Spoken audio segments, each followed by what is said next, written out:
এক্ষুনি ডাকসু লাগবে কিংবা কেউ যদি চাপ সৃষ্টি করে যে না আমি ডাকসু চাই না, কোনোটাই উচিত হবে না। এবং ডাকসুকে কার্যকরী করার জন্য, ডাকসুকে অংশগ্রহণমূলক করার জন্য এবং ডাকসুকে গণতান্ত্রিক করার জন্য যা যা করা দরকার আমার কাছে মনে হয় যে ছাত্র সংগঠনগুলোর ঐক্যমত্যের ভিত্তিতে সেগুলোই করা উচিত। এখানে বাংলাদেশ জাতীয়তাবাদী ছাত্রদল কিন্তু সবসময়ই গণতান্ত্রিক মূল্যবোধ, যেটা শহীদ রাষ্ট্রপতি জিয়াউর রহমান শুরু করে দিয়ে গিয়েছিলেন, যে আমাদের বহুদলীয় যে গণতান্ত্রিক ব্যবস্থা সেটাতে বিশ্বাস করে, সেটাকে ধারণ করে। তো সেই হিসেবে বাংলাদেশ জাতীয়তাবাদী ছাত্রদল কখনোই যে শিক্ষার্থীদের ভোটের মাধ্যমে নির্বাচিত হয়ে আসার যে প্রক্রিয়া, সেটা ডাকসু হোক কিংবা অন্য যে কোনো ছাত্র সংসদের নির্বাচন হোক, সেটাতে কখনো পিছু হটে আসেনি এবং সব সময়ই অংশগ্রহণমূলক নির্বাচনের পক্ষে নিজেদের মতামত জানিয়ে এসেছে। এবং সেই সাথে আমরা 5ই আগস্ট পরবর্তী সময়ে যেটা আমাদের প্রত্যাশা ছিল, যেটা আমাদের এখনও প্রত্যাশা আছে, যে একটা অংশগ্রহণমূলক এবং সবার জন্য লেভেল প্লেয়িং ফিল্ড থাকে এবং একই সাথে একটি কার্যকরী ডাকসু নির্বাচিত করার জন্য একটা সুষ্ঠু সুন্দর নির্বাচন যাতে হয়। তো আমাদের এই দাবিটা বলতে গেলে অনেক বড় হয়ে যায়, কিন্তু আদতে সহজ কথায় বললে যে পুরোপুরি রাজনৈতিক ব্যবস্থার জন্য, যে ছাত্র রাজনীতির একটা সুন্দর দিকে নিয়ে যাওয়ার জন্য যেরকম একটা ডাকসু নির্বাচন দরকার, আমরা সেরকমই একটা ডাকসু নির্বাচন চাই।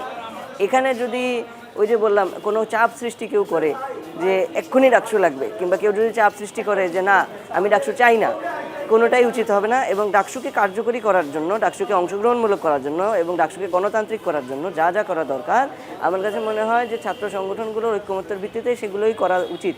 এবং আমরা দেখেছি যে বিগত সময়ে ঢাকা বিশ্ববিদ্যালয়ের প্রশাসন একাধিক মিটিং করেছে এবং এর ফলশ্রুতিতে কিছু সিদ্ধান্ত তারা নিয়েছে, কিন্তু যে সিদ্ধান্তগুলো আসার পরে আমরা যেটা দেখলাম যে ছাত্র সংগঠনসমূহ ওইসব আলোচনায় অংশ নিয়েছে, তারাই পরে বলছে যে না এই আমাদের আলোচনার মধ্যে কিংবা আমাদের ঐক্যবদ্ধ কনসেনসাস আসলে এইসব পয়েন্টে ছিল না।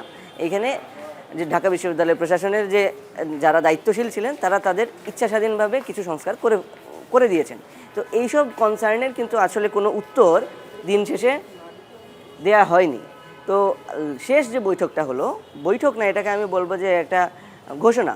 সেই ঘোষণা পাঠ করার সময়ও আসলে যে শিক্ষার্থীদের যে সংগঠনরা ছিল, রাজনৈতিক ছাত্র সংগঠনরা, তারা নিজেদের কনসার্ন কিন্তু তুলে ধরেছে।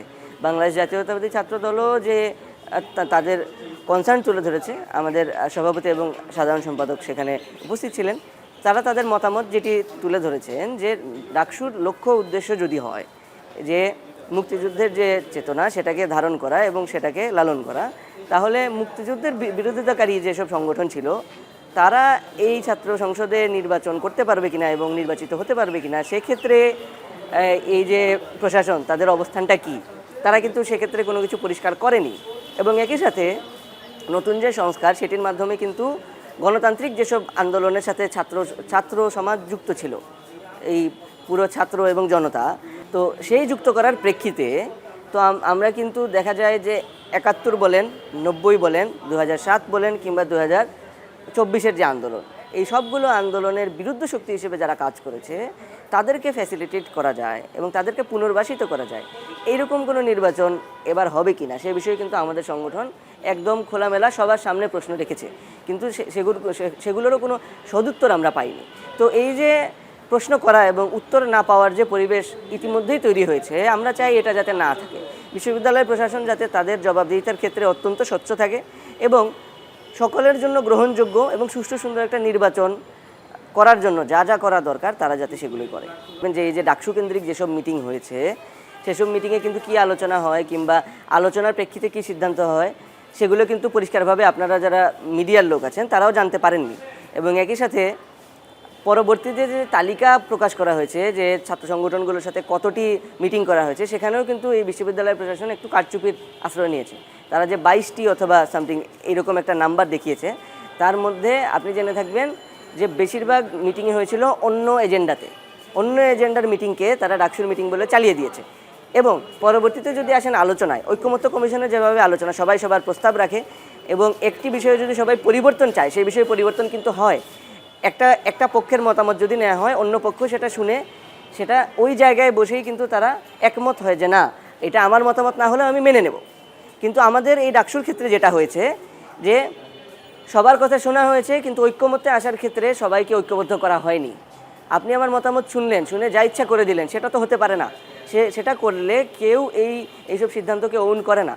এবং পরবর্তীতে যে দেখা যায় যে আমাদের নামে তহমত তোলা হয়েছে যে ছাত্রদল যা যা চেয়েছে সবগুলা হয়ে গেছে, কিন্তু আদতে আমাদের যে মৌলিক সংস্কারের যে জায়গাগুলো, যে ডাকসু নিয়মিত হবে, নিয়মিত ডাকসু হবার ব্যাপারে কোনো বিধান গঠনতন্ত্রেও নাই, ঢাকা বিশ্ববিদ্যালয়ের আদেশ সেখানেও নাই।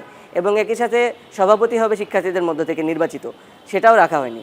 এবং একই সাথে শিক্ষার্থীদের প্রতিনিধিত্বের যে ব্যাপারটা, সেটা রাখার কথা ছিল যে বিশ্ববিদ্যালয়ের সকল কর্তৃপক্ষে, সেটাও রাখা হয়নি। তো এইরকম যে সিদ্ধান্তগুলো রাখা হলো না, সেসব ক্ষেত্রেও কিন্তু কোনো জবাবদিহিতার কোনো জায়গায় দেওয়া হয়নি। মানে একটা পুরো অস্বচ্ছ একটা আলোচনা যদি বলেন, সেটাই হয়েছে এই ডাকসু কেন্দ্রিক আলাপে। তো সবাইকে নিয়ে যদি আলাপ হতো, তাহলে কিন্তু সবাই তার মতামত না হলেও সেটাকে ওন করতো যে না, আমাদের একটা আলোচনার মাধ্যমে এটা সমন্বিত সিদ্ধান্ত হয়েছে। কিন্তু এখন যে সিদ্ধান্ত হলো, কেউ বলছে এটা আমার উপরে অমুক দল থেকে চাপিয়ে দেওয়া হচ্ছে, আবার অন্যজন বলছে না তমুক দল থেকে চাপিয়ে দেওয়া হচ্ছে। এটা তো কোনো পরিবেশ হতে পারে না। আমার নামে তহমত উঠবে কেন? আমরা সবাই মিলেই যদি আলোচনা হয়ে থাকে, তাহলে কেউ কেন বলবে যে ছাত্রদলের সব প্রস্তাব মেনে নেওয়া হয়েছে? তো এর মানে কি আলোচনা ফলপ্রসূ হয়নি? এইবারের পরিস্থিতি আমরা যেটা দেখতে পাচ্ছি, সেটা 2019 থেকে খুব একটা ভিন্নতর কিন্তু হচ্ছে না।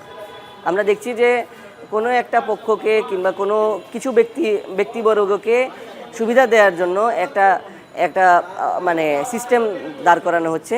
এবং এমনকি ডাকসু যাতে নিয়মিত হয়, সেক্ষেত্রেও কোনো মানে সৎ পদক্ষেপ নেওয়া হচ্ছে না। তো এর মানে কি কাউকে প্রায়োরিটি দেওয়ার জন্য এই নির্বাচন সৃষ্টি হচ্ছে।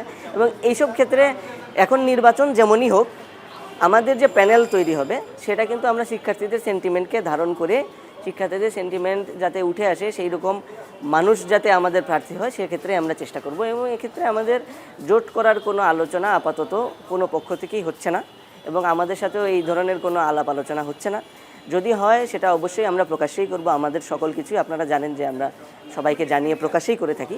তো আলাপ আলোচনার ক্ষেত্রে আসলে জোটের ব্যাপারটি এখনও কোনো পক্ষ থেকেই ওঠেনি, আমাদের পক্ষ থেকে তো ওঠেইনি। তো আমাদের আপাতত যে চিন্তা, যে আমরা একক প্যানেল দিব সকল সংসদেই, আমরা কেন্দ্রীয় সংসদ এবং হল সংসদ সব সংসদেই আমরা একক প্যানেল দেওয়ার যে আমাদের লোকবল বলেন এবং আমাদের জনপ্রিয় নেতৃত্ব বলেন, সব কিছুই আছে।